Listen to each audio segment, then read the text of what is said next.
The first half is officially done. It's time to find out what you would grade this Red Sox team.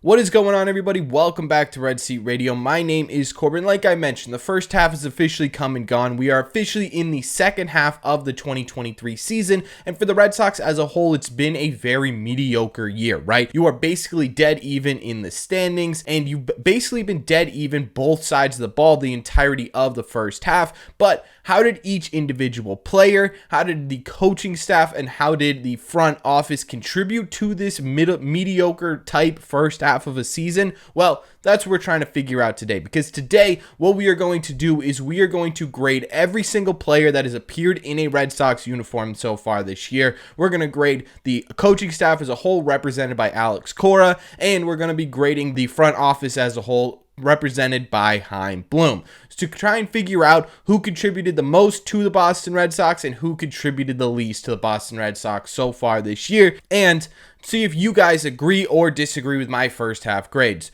But before we get into that, do me a favor. Make sure you guys have hit that subscribe button if you haven't already. If you're new here, we talk Red Sox content almost every single day. Also, make sure you guys have hit the like button on this video as well. Helps these videos out a ton, and it would mean a lot to me. Thank you all very much for clicking on this one. Let's get into it.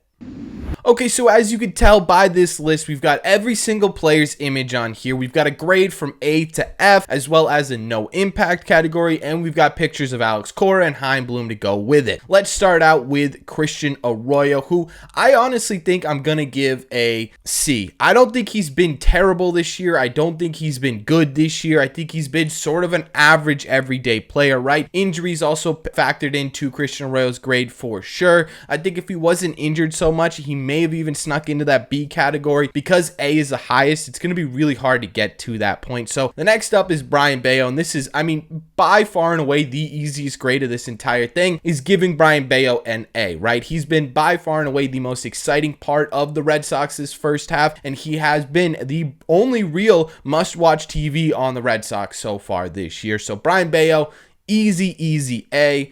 Brennan Bernardino, we're going to give him a C as well. I don't think he's been anything insane, but I don't think he's been anything terrible. I feel like we're going to have a lot of players in the C category, and Brennan Bernardino is kind of the perfect example of that. Richard Blyer, on the other hand, is a big old F. I actually think there was some promise there with Richard Blyer at the very beginning of the year, but combined with injuries and the fact that he hasn't really had a great season statistically is a pretty easy F in my book. Ryan Brazier, we're going to put in the F category, right to the point where you're DFAing him. Obviously, I don't think we need to go into super big detail as to why Ryan Brazier being DFA'd is an F, right? I feel like that one's kind of obvious. Tristan Casas, I'm going to give, and I know this is people are going to be upset with this one, but I'm going to give Tristan Casas a B, and the reason I'm going to give him a B is because aside from April, where he had really bad numbers, he has been above average every single time, right? He's been an above average player in May, June, and now July as well. So if you're above average player, but you're not a fantastic player yet,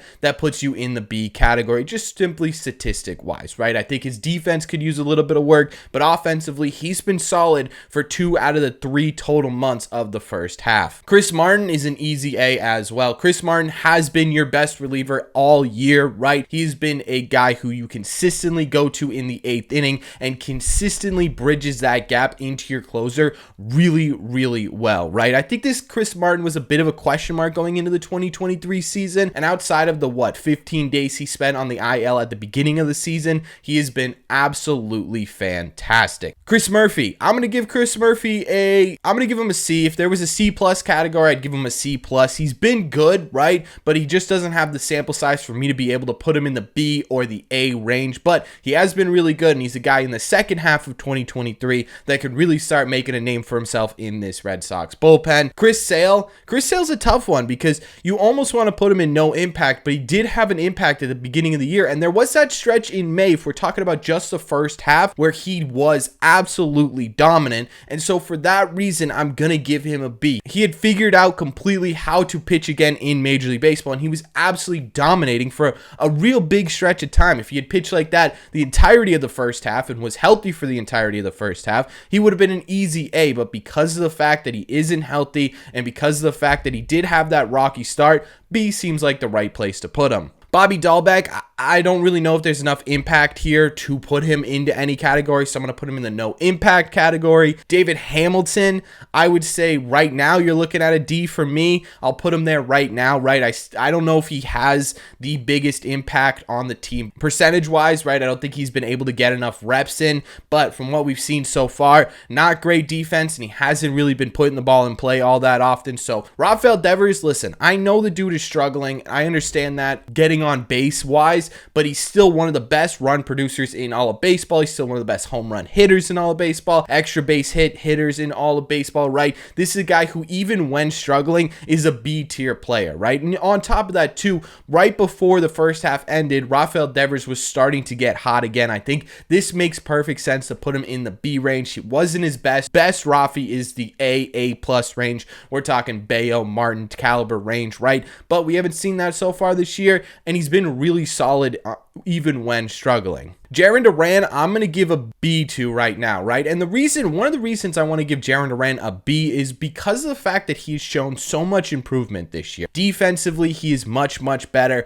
Offensively, he went through his slump that he went through last year and was actually able to pull himself out of that. He's been a much more productive player on the base pass. This is a guy who has improved the most in the first half of 2023 than anyone else on this team. In fact, if we're going to give a most improved player of the year award, it's probably going to go to Jarren Duran. He's been absolutely fantastic. He hasn't quite hit that A caliber level yet, but I think that he has been absolutely great. Adam Duvall is a pretty easy C for me. He had that fantastic start, but since coming back from the IL has been pretty right? Plus, on top of that, he was on the IL for a pretty long period of time, so his impact is a lot smaller than a lot of these guys, but you do have to include that really, really hot start and what he's done so far, and I think that sort of just averages out to a pretty average Adam Duvall season. And Manuel Valdez, again, I'm going to put either C or D. I'm going to put him in the C category for right now.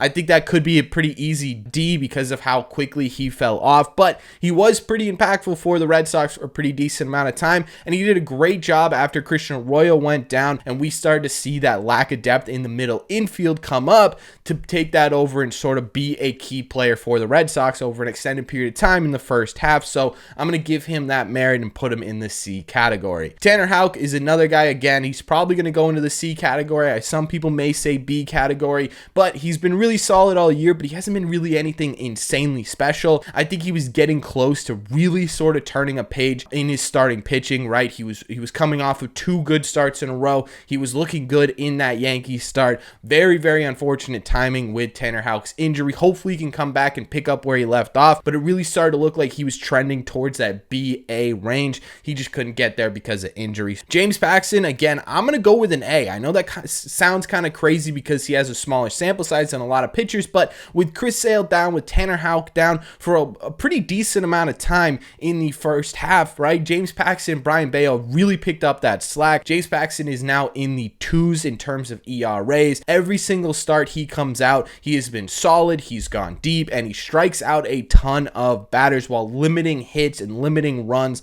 He has been absolutely everything and more Red Sox fans have wanted from James Paxton. Joe Jakes, again, a guy who's come up and down a couple of times because of injuries. I'm going to give him right now, I'm going to give him a no impact. He hasn't really done a whole lot for this Red Sox team. He's been solid. I'm not going to say he was a bad player, but I just don't think he has a big enough sample size. Joely Rodriguez, again, another F in my opinion. Joely, in my opinion, also has the highest possibility of these guys in the F tier to race himself up in the second half. I think a lot of what he was dealing with was injury related, right? He hurts that oblique, then he comes back and his velo's a bit down than what it was in years past. So hopefully this time coming back from the IL, he takes a bit of a turn. But if he doesn't, this is going to be a really, really bad player signing for the Boston Red Sox. Justin Garza, again, another guy who I guess I'll put him in the D category, right? I think he's had enough appearances now where he's definitely gradable, but I don't think he's had that big of an impact on the Boston Red Sox. I think for the most part here if we're looking at Justin Garza, he's been sort of that mop-up reliever, and he's been fine, right? I think if anything, he's been a bit below average in that role, so that's why I put him in the D category. Justin Turner, really, really solid B player, right? This is a guy who consistently is getting on base. He's consistently giving you big hits, and he's consistently been a huge part of this Red Sox lineup. I almost want to put him in the A category. You know what? I'm putting him in the A category. Justin Turner in the A category, to me, makes a ton of sense. He's been Mr. Consistent. He's been a guy who, once he got hot after a bit of a slow start to 2023, he has not cooled off since. So Justin Turner, I think, because of his consistency and what he brings to this lineup, deserves to be in that A category. Caleb Ort, I almost want to give him a D. I think I'm going to give him a D because he has had decent outings so far this year, but he's also had some really bad outings, and I think it just slightly bumps him up from an F, but he's very, very close, right? Obviously, the beginning of the year was absolutely brutal. He settled down a little bit recently, but yeah, I think D minus, F plus type territory is exactly where I put Caleb Ort. Kenley, I'm going to put him in the B category. I think, 85% of his saves have been converted. That's a huge number for the Red Sox, who last year were about 50-50 when it came to save opportunities. So Kenley being there and being able to lock down games regardless of what his ERA looks like, what his outlying statistics look like, have been huge for this Red Sox team. I know he had that one really bad stretch there for a little bit, but overall throughout the first half, I think Kenley Jansen has been really, really solid. Kike's an F. And as much as I love Kike, he had a ton of expectations that he put on himself through the media, that the media had put on Kike, and none of it just worked out right. He hasn't been a good defender so far this year at shortstop. He hasn't been producing at the plate. I think a lot of it because of the fact that he hasn't been producing at shortstop, and every single thing that he could be graded on in terms of performance on the field is well below average. So as much as I love Kike personality-wise, player-wise, he just hasn't been able to do it so far this year. Corey Kluber, another pretty easy F, right? I mean, this guy was one of the worst pitchers in baseball. He was the guy who, over the offseason, the Red Sox put faith in and signed to a one-year, $10 million deal. This is a guy who just simply cannot get batters out right now. He's on the IL with whatever's going on the IL. And yeah, this one may be the biggest flounder of the offseason in Corey Kluber. Cutter Crawford, I'm going to give a solid C to, right? I think he's been fantastic out of the bullpen. Absolutely incredible, but in the rotation, he's gone through his bumps like you normally would as a young person playing in the rotation for the first time. So he's been really, really solid out of the bullpen. I think starting pitching drags him down a little bit, but overall, I think he's been really great for this Red Sox team.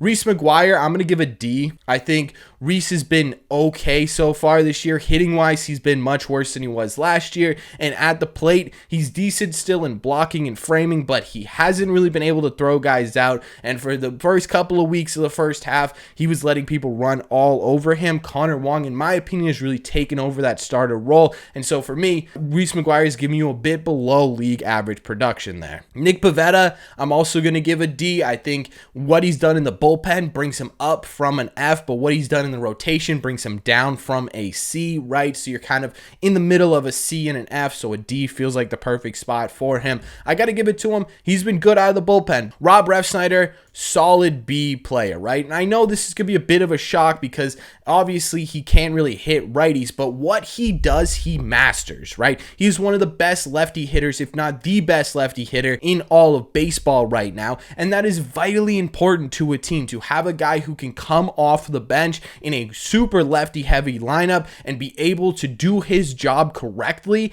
every single time inside and out is absolutely perfect. I honestly was debating giving him an A because of what his expectations are and how he's meeting those expectations, but because he's not an overall superstar in the first half, I'm going to give him that B. Pablo Reyes, I'll give a C, right? Pablo Reyes came in here, he was expected to be sort of a defensive replacement type, and he's really surprised a lot of people on offense, but he hasn't really lit the world on fire or anything to get him into that B or A category, but he's been a really solid pickup for the Boston Red Sox. John Schreiber, again, I'm going to go with a no impact, right? You probably could put him, if he was healthy, he'd definitely be in that B to A range with what he had been doing so far this year, but because he has been injured for most of the first half, I got to give him that no impact category. Ryan Sheriff, I'm gonna give him a C. I think he's been here enough where you could sort of kind of give him a proper grade, right? But he's been really solid for the Red Sox,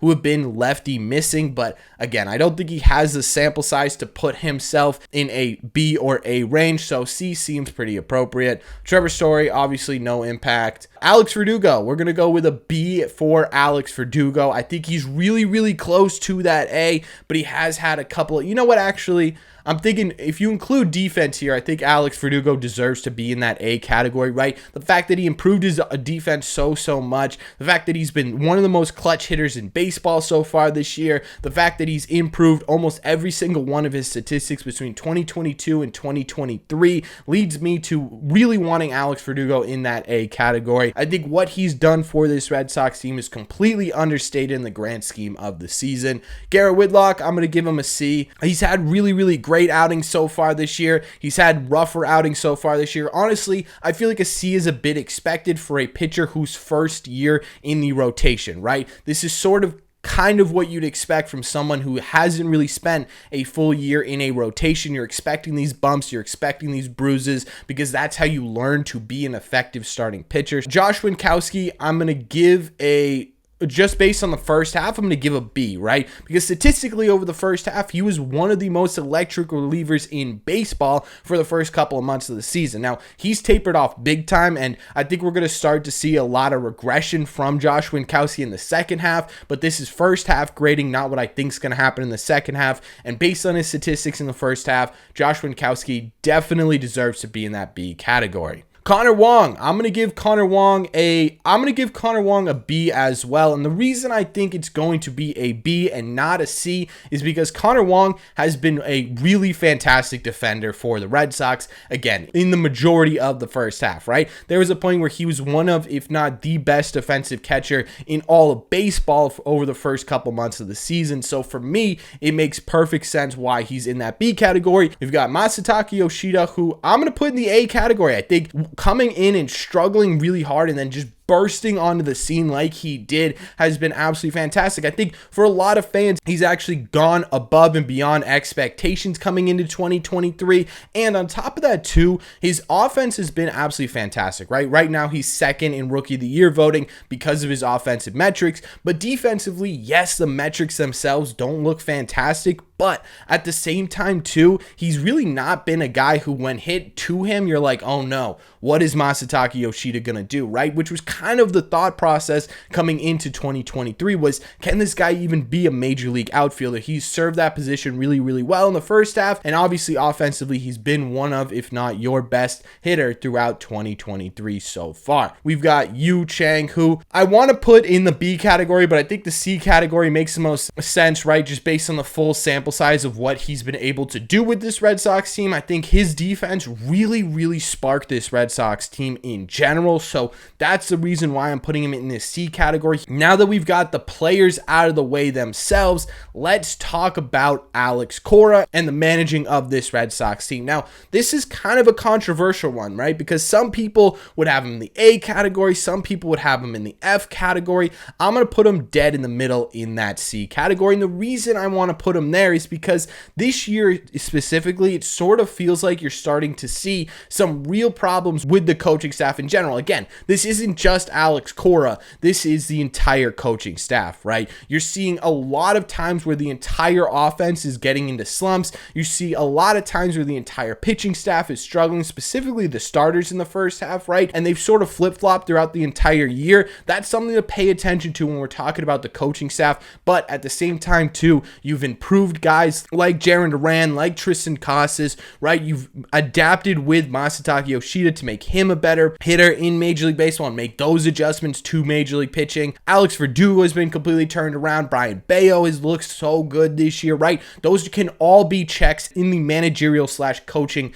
stuff as well. So in my opinion, it kind of averages out here. I think the Red Sox have won games because of manager decisions, and I think they've lost games because of manager decisions. And finally, we've got the front office represented by Chaim Bloom. And if you take a look at the guys in the A category, right? 1, 2, 3, 4 of those guys were signings either from this offseason or the offseason before. You've got Chris Martin, you've got James Paxton, you've got Justin Turner, you've got Masataka Yoshida, and then in the B category, you've got Kenley, as well as re-signing Rob Refsnyder. So there were a lot of wins for this Red Sox front office of this offseason so far, but then you look at the F category, right? Corey Kluber, Joely Rodriguez, and Richard Blyer. To me, that sort of, again, puts Chaim Bloom in that C category, which is kind of the third year running right now, right? This is something that obviously we'll do a final tally here at the end of the year, but it wasn't really a negative offseason by any means. I think there were a lot of positive takeaways from the offseason in the first half,